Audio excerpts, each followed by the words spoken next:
Briarcliff has 4 starters returning. They're looking to make some noise in that always tough G-Pack. Today we have Mark Svagera talking Charger basketball. Cascade Hoops Talk starts right now.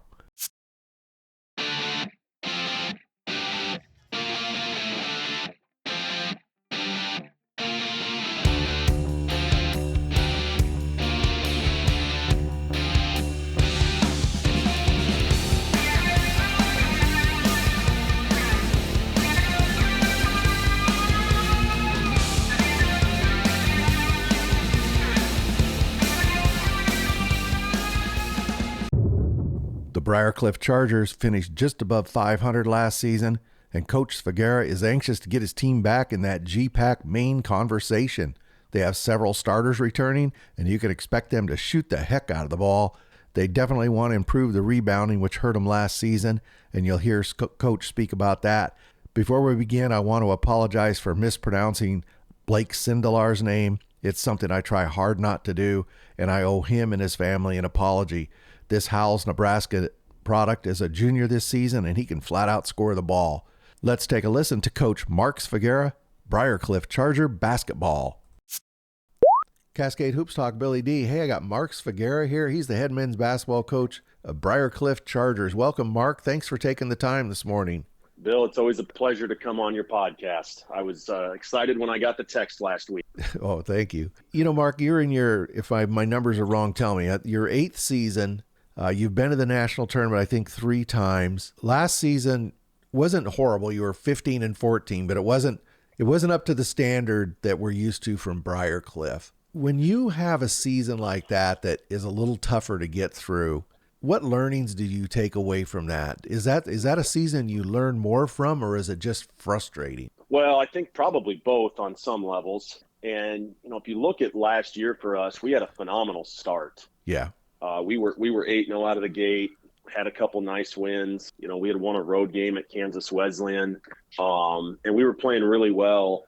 And then as we got into some of the meat of the G-Pack schedule, we just kind of went down to into a little spiral in December. And so we went from 8-0 to 9-5 at Christmas break, and then kind of had a stretch there in late January, early February where we really started playing well again. And then late in the season, we lost a couple in a row to finish out. And, there's a couple things, and we all deal with it, so I don't want it to sound like an excuse. We had some ill-timed injury to key players last year, and that makes a difference. But to answer your question, yeah, it was frustrating at times. But at the same time, I think you can always learn something. And as a coach, sometimes when you're on a tough stretch or you lose a couple in a row, it really forces you to move on. Yeah. We preach that to our players all the time, next play mentality, or, hey, this game's over, we're on to the next one. But sometimes as coaches, I don't know if we do a great job of it. And I'm definitely guilty of that. And it forces you to do that. And I think it does help you grow as a coach. So you said it. It certainly wasn't up to our standard. But we're definitely excited as we're ready to move forward now. Oh, yeah. I want to talk about your roster coming back. You have a ton of talent coming back. I want to ask you a couple of questions about the region. You grew up in Nebraska. You've been around basketball in that area, between the plains and the Midwest there your whole life. Everybody thinks of the G-Pack. They think of a more wide open game. And I saw that you assisted up at Dickinson for a bit. Did you notice any regional difference as you got up to because Montana basketball is thought of a lot different than, Midwest basketball. Did you notice a difference as you got up into the Dakotas? Yeah, I definitely did. And I'll tell you what, I played in the G-Pack for 4 years at Dana College, which is no longer a school. Mm-hmm. And then I coached in the G-Pack for 3 years as a young assistant. And that was all I knew. And then I went to Dickinson State, which at the time was in the DAC conference, which was a lot of the teams that are now in the North Star.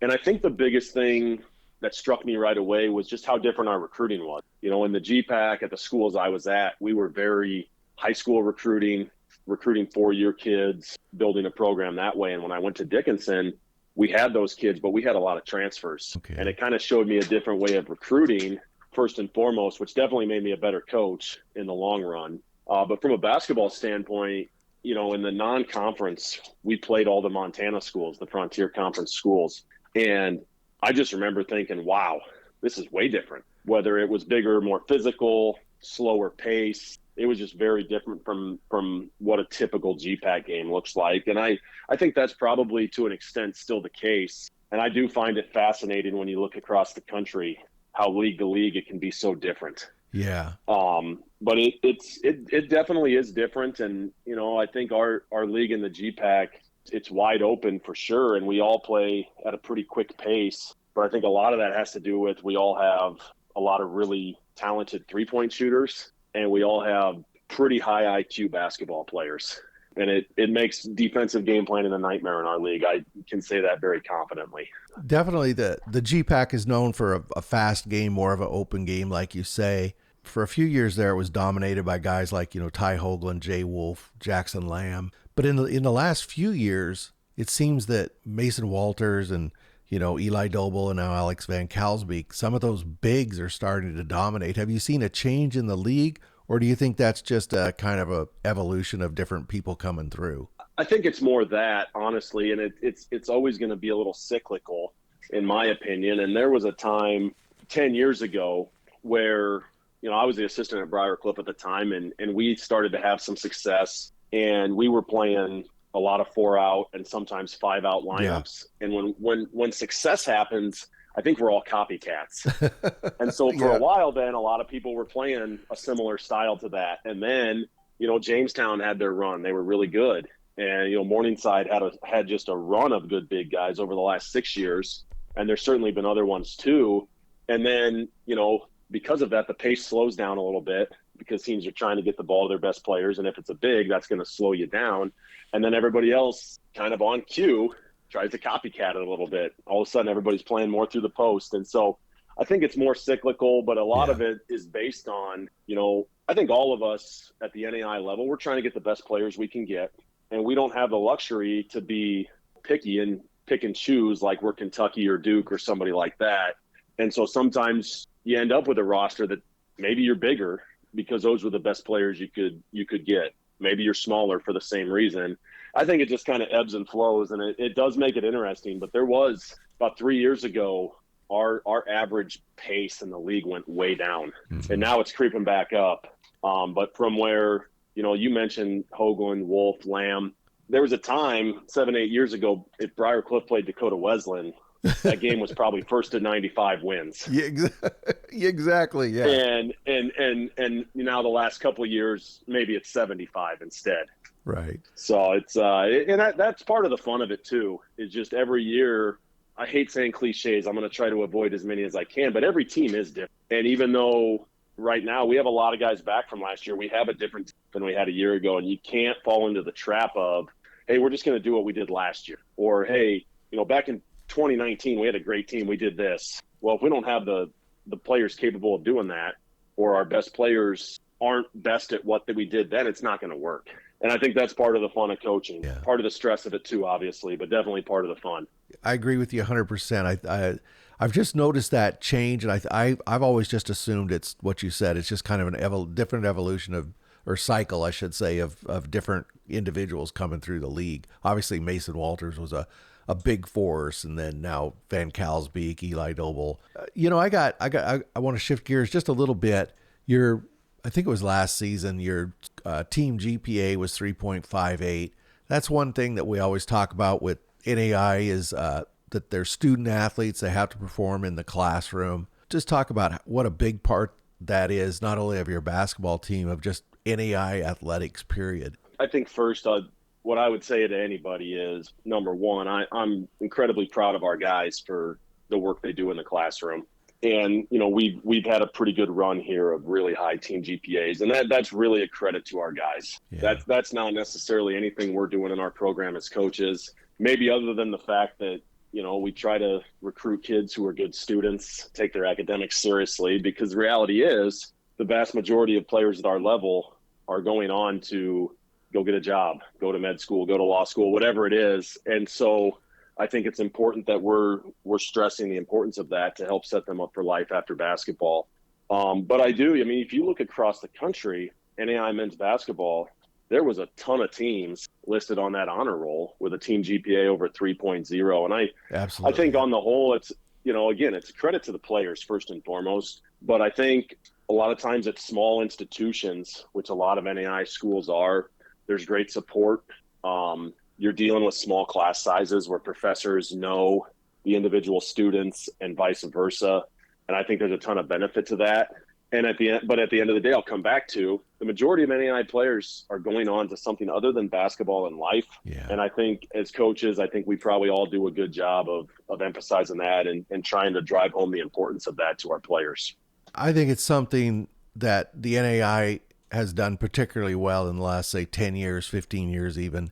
The emphasis on the student athlete, I think when I've talked about it before, but if I walk around campuses and talk to faculty or administrative people, they almost invariably say that the student athletes are the best students on campus. And 20 years ago, that wasn't the case. Right. And there's actually, I can't quote it because I don't remember it exactly, but there's been studies done on that. And the average student athlete does have a higher GPA than the average college student. And I think that comes from, there's definitely accountability, in sports, because if you don't perform in the classroom, at a certain point, you're not going to be allowed to play on the court. Yeah. And so I think that accountability helps. But I also think athletes have to do a better job than the average student managing their time, communicating, because if we're going to be gone on a road trip and they're going to miss a couple days of class, it's their job to communicate with their professors, not mine.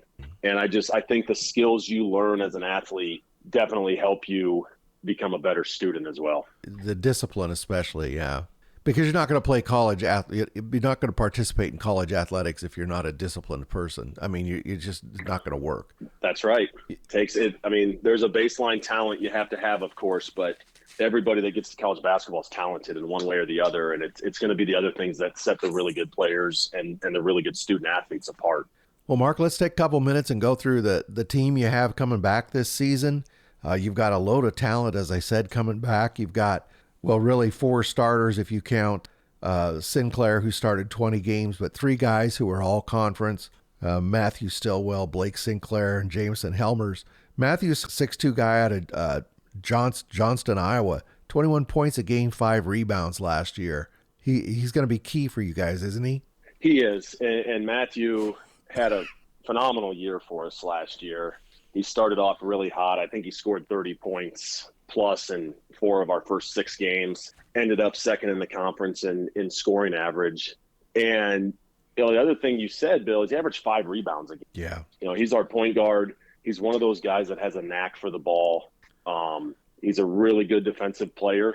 And, his offensive stats are probably why a lot of people around the country know who he is. But as a coach, I sit here and watch him day to day in practice, how hard he works defensively and really just how hard he works to continue to get better. And, his sophomore and junior year, he played a lot for us, mainly off the bench. But his junior year, he averaged 11 a game. And I think we knew going into a year ago that he was going to be the guy that needed to step forward and probably would be our leading scorer. I did not expect him to start how he did last year. But that really built his confidence, and he played at a really high level. So he's a 5th-year guy. He's back for his COVID year, and we're super excited. And Bill, you and I had talked before we started recording about the COVID thing, and you never know exactly what you're going to get. But Matt handled it really, really well. I mean, he worked really hard this summer, continued to get better, and I can confidently say that he's a better player right now than he was a year ago. And as a coach, I mean, that's what you want.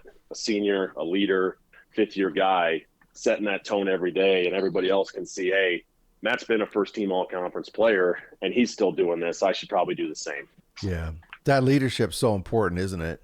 It is, and we have 7 seniors on our roster right now. 3 of them are 5th-year guys in our program. Jameson Helmers is one of those who was our second leading scorer a year ago. And, those seniors vary from a guy like Matt, who has all the accolades, and there's a couple guys who haven't seen a whole lot of action on the floor, but they know exactly what we expect in practice every day. They lead by example.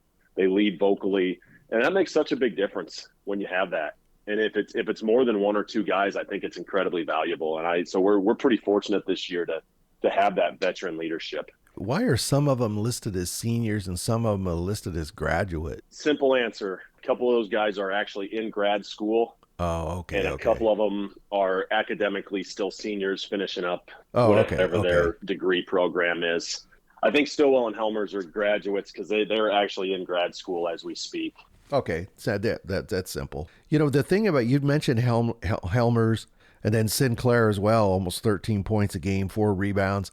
But all three of those guys shoot the heck out of the three. I think Helmers was at 42%, and then Sinclair and Stillwell up around 37. Stillwell got hot in the conference. He shot almost 40% come conference. How important is that shooting? Yeah, I mean, it's Because been a you're huge not very part of what we've big. done. No, we're not. It's been a huge part of what we've done for at least a decade now. And when I talked a little bit ago about teams we had 10 years ago, that kind of started us on a pretty good run. And those teams were small, a lot of really good shooters, and we just kind of over time evolved and changed how we played a little bit. But a lot of the backbone of that is still we're going to space the floor with good shooters. And those three guys, Jameson Helmers is, in my opinion, an elite 3-point shooter. He's really, really good at it, really works at it. Matt's made himself that. He was not a great shooter 3 years ago. A lot of teams didn't guard him a whole lot on the perimeter, and now he's worked hard to make himself a really good 3-point shooter. And then Blake Sindelar, he kind of came to us. He was a big-time high school scorer, really good getting to the rim. He's got a nice post game to him as a guard. But he's another guy he's really worked at his 3-point shot, and it's added another dimension to his game. And he went from, as a freshman for us in 23, I think he averaged 4 a game. And last year as a sophomore, he averaged 13 or whatever he was at. And a lot of that can be attributed to becoming a more confident shooter. But it will always be a big part of what we do. We definitely hunt threes. We talk about it. Those three setting the tone there is pretty good for us. Along with, and you are smaller, but along with that, I mean, you really struggled on the boards last season, and you're not much bigger this season. Is that just a result of just playing smaller and trying to make it up in possessions? I think that's definitely part of it. When I talk about rebound, and I talk a lot about want to, Mm-hmm. and I think, we had a guy who played here years ago. His name was Brian Forbes. He was actually my assistant for 5 years, but he's one of the all-time leading rebounders at Briar. He was a 6'4", 160-pound forward, and he wasn't Wow. big. He wasn't strong by any stretch, but man, he wanted the ball. And so we talk about that with our guys, and I think some of it's that, there is definitely times where if a 6-foot guard is trying to box out a 6'7" post player, you're going to have a mismatch. And we try to make up with that by creating possessions through turnovers. Yeah. Because I don't think we're built to be we're not built to be the best rebounding team in the GPAC, but we are built to create turnovers, make people uncomfortable. And so there's always a trade-off, I think. And so that's kind of been ours. And we are a little bit bigger this year. Last year we played guys at the 5 that were 6'5" and 6'4". And this year we're looking at 6'7" at least. So I think that helps in a way too. But a lot of it is we're trying to drive home mentality. Just find a way to go get the rebound. Find a way to win tough possession. And we can, if you can do that 2 more times a game, that could be the difference. Because the reality is in the GPAC, there's not a lot of blowouts. Most of the games are pretty close. And just finding those extra 1-2 tough rebounds or tough loose balls, whatever it is, could make the difference between winning and losing. But you make a good point about the size, because I've given this example a number of times, but Jake O'Neal out at College of Idaho, he was only 6'4", one of the toughest rebounders I've ever watched. Keegan Shivers at Oregon Tech, I think he's 6'4", 6'5". He's just a monster rebounder. It's not always the biggest guy. Yep. There's a lot of things that go into it, and it's something we need to get better at. There's no doubt. If we're going to try to make a jump, up the GPAC standings, that's one of the things we have to get better at. But I don't know that we're, as of right now, going to be the best rebounding team in the league, like I said. I want you to talk about a couple other guys you got coming back that played significant minutes for you last season, Will Luger and Colby Collison. They both had big years for you last year, played quite a bit. Yeah, so Will was one of 2 guys who started every game for us last year. And he was just really solid. And he, as a freshman 2 years ago, he did not play a meaningful minute the entire season. And then as a sophomore, started every game. And that's a credit to Will. He worked hard. Sometimes some guys take a year to get Yep. comfortable, to understand what college basketball is all about. But he's a guy that I think's taken a step forward, and we're expecting big things out of again. And then Colby Collison was a freshman a year ago. First half of the year didn't really play, and kind of found his way the second half of the year, and had some big games for us. He definitely had some freshman moments too, but he scored double digits a couple times off the bench, and he's another guy that can really shoot the ball. Yeah, he can hit a big shot. Big time. Yeah, he's a big time high school scorer, and so we're definitely excited. So that's 5 guys that played a lot for us the second half of the year. And Sindelar and Stillwell probably would have started every game too, but they both dealt with some injuries at inopportune times. But those 5 right there, that's a pretty good core, and it's a potent offensive group right there. And there's a lot of weapons, which, there's no secrets here. We're going to go into our first couple games, and everybody's going to see Matt Stillwell average 21 a game. But I think, we have a lot of guys who are very capable scorers, so we don't have to just rely on or ask Matt to go get 25 every night for us. As we speak, I think it's about 10 days as we're recording this to you kick off. You have Bethel of Kansas. Sorry about that. They're coming to town. They're always a great program. You're going to get tested right off the bat. What do the Chargers need to do to be ready for October 25th? Right now, there's some things we need to clean up on the defensive side. We need to be a little more consistent with all of our coverages and all that. And, we've pretty much got everything in that we need to have in at this point of the year. And so it's just about refining it, making sure the offense flows, making sure we're really locked in with our defensive communication. And as we get into next week, obviously, we'll start to look to Bethel. And it's a program we're a little familiar with. We played them in the national tournament a couple years back. Yeah. And, Coach Artaz does a great job. Had some great success there recently. And we know we're going to get a well-coached team that's going to be ready to compete. So right now, I think it's more about just making sure we clean everything up. I don't anticipate over the next 10 days adding a whole lot of new stuff. We're going to kind of do what we do, and, I think our guys are ready to play. We actually play a scrimmage later this week. So we're probably ready for that. Our guys are sick of each other probably in practice. But I think every coach in the country is probably saying something similar right now. So I like where we're at. We need to be a little more consistent, stay locked in for longer stretches, but it's really about cleaning things up. Mark, I want to talk to you about this next stretch on your schedule. Everybody in the GPAC took a bit of a sigh of relief when they found out they weren't going to have to drive to Jamestown anymore. And on Halloween, you're driving up to Valley City, playing them, and then you're going to go over to Jamestown. I'm assuming you're not going back in between. We are not. Yeah. We are not. That was a volunteer trip. You know what, Bill? It was Valley City came here last year, and we had a deal with them that we would go back up there. And as Coach Montgomery and I scheduled that, I just thought, hey, we could probably get 2 out of this. Exactly. And, so Coach Brueggemann and I worked it out, and that's what we're doing. So sometimes, it's hard to schedule at times. And when you can kind of fall into a game like that, it's not a bad thing. And, obviously Jamestown's had a lot of success recently. I think they have a really nice team this year. So it's a good stretch. Yeah, and it's always a good place to play. It's just a long drive. It is. And I've told you this before, Bill, we're pretty blessed in our league that our travel's very, very easy. So 6 hours, people in the GPAC thinks a long way, but people in the Cascade Conference probably thinks pretty easy. So it's all perspective too. And you don't have any gimmies, because then you're going to Mount Mercy, and then Mayville State, who is much improved, is coming to Sioux City. So your first 5 preseason should get you ready. You guys start conference play so early, November 16th. Yeah, we do. And I've always been of the mind that, within reason, we're gonna go out and play good teams in the preseason, because I think that helps us prepare for GPAC play. I think it gives us an idea of where we stand.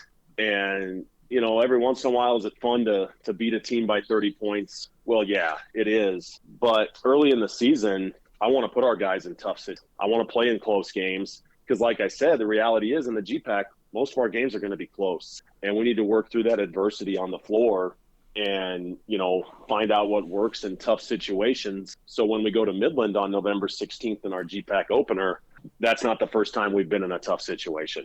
Definitely have to get tested early on. I want to ask you Mm-hmm. about you and I talked before we started, but I want to ask you about the GPAC.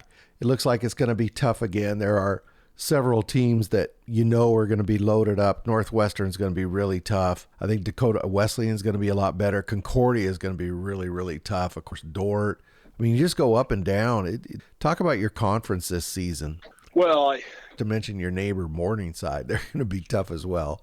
yeah, if you look across our league, there's 4 teams back, or excuse me, 5 teams back that were in the national tournament a year ago. Yeah. And between Concordia, Northwestern, Dort, and Morningside, they all bring back a lot of their production. And so I think those teams will be really good. Hastings was really, really good last year. I know they lost some guys, but I'm, for one, not counting them out. Coach Reardon's done an incredible job there in the 2 years he's been there. And then I think you have a lot of other teams that weren't quite there last year that I think are going to be much improved. I mean, I certainly hope my own team's one of those. But you mentioned Dakota Wesleyan, Doane, Mount Marty, Midland. I think all could be much improved from a year ago. And then Waldorf's new to our league this year. So I think everybody it's a little bit of an unknown because they're new to the league. But I think night in and night out, it's a tough league. If you're not prepared to play, you're probably going to get beat. And it's a fun league, but I think it's going to be really tough this year. I really do. Every conference talks about, everybody is good. Everybody can beat anybody, but it's really been demonstrated over and over and over in the GPAC. I don't care where you're going. You can get beat any night at home or on the road. Mm-hmm. And I'll tell you what, I'll just use ourselves as an example. Back in 21-22, we were GPAC co-champs. We lost 2 games at home to the 8th place team.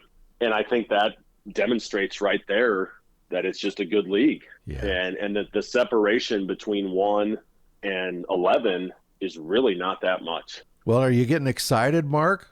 I am, and I know our guys are. I think every coach right now is probably like, oh, we still got to do this. And as coaches, we overthink that way too much, and the kids are ready to play. But, yeah, we're excited. I really like our team. We talked a lot about the veteran returners we have. We've got some new guys we're super excited about as well. And like I said, we added a little size to our roster that we didn't have a year ago. So we're definitely excited. Like I said earlier, guys are ready to play somebody that's not wearing blue and gold every day. Yeah, absolutely. But I think it's going to be a fun year. I think our guys are dialed in, and I think our leadership's really strong, and we've got guys that are really hungry to position ourselves in a better place in the GPAC than we've been the last couple of years. I think it's going to be one of the more talented groups across the NAI. If you look, I've talked to quite a few coaches already, and I'm looking at lineups. There's so many schools that have a ton of guys coming back.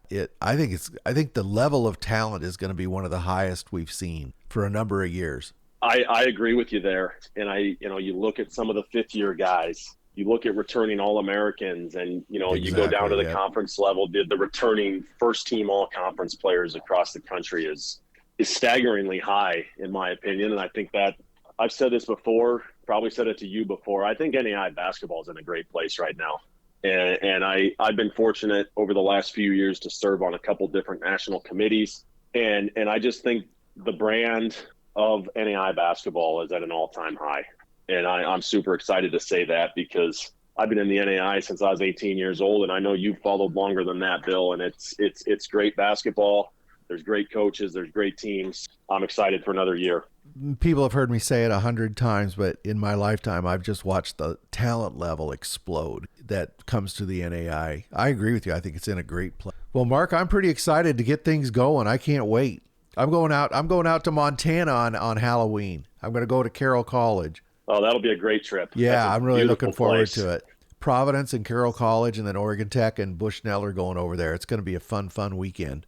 Enjoy that, and safe travels to you. Thank you. It's not going to be as fun as you going up to North Dakota, though. It's hard to beat North Dakota in late October. Mark, I really appreciate you taking the time. Anytime, Bill. And I would say, I think I speak for all of us NAI coaches. We appreciate what you do. The notoriety, the attention you bring to NAI basketball is great. And that's been a great addition over the last 5-6 years here. So thank you for what you do. Well, I really appreciate that. Thank you very much. That's Mark Svagera. He's the head men's basketball coach, Briar Chargers. Thank you, Mark. Thank you, Bill. Thank you, everybody, for listening to the show. Leave a comment. Let me know what you think. Also, please like and subscribe this show wherever you watch or listen to it. It helps a lot. And if you have a question you'd like answered on the show, just send me a note at cascadehoopstalk@gmail.com or just shoot me a DM on Twitter. I hope you enjoyed the show. Enjoy your day. We'll see you next time. Yours truly, Billy D. Thank you very much for supporting our podcast. Please like and subscribe. Get out to your local NAI school because NAI basketball is the best entertainment value in America.